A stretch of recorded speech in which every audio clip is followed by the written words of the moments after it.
The Veyron is a mid-engine sports car that was first introduced to the world in 2005 by French automobile manufacturer Bugatti.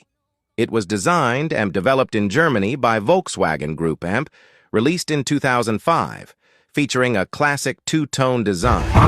It had an 8-liter W16 cylinder engine, with each cylinder having 4 valves, totaling to 64 valves. This allowed it to produce 987 bhp, while other variants of the Veyron have over 1,000 bhp. On paper, the top speed is listed at 213 mph, but German officials recorded the top speed at 253.81 mph during test sessions in April of 2005. The transmission was a 7-speed dual-clutch automatic transmission. When the Veyron hits a speed of 137 mph, the hydraulic suspension lowers the car while the wing and spoiler deploy, generating 770 lb-ft of downforce to keep the car on the road.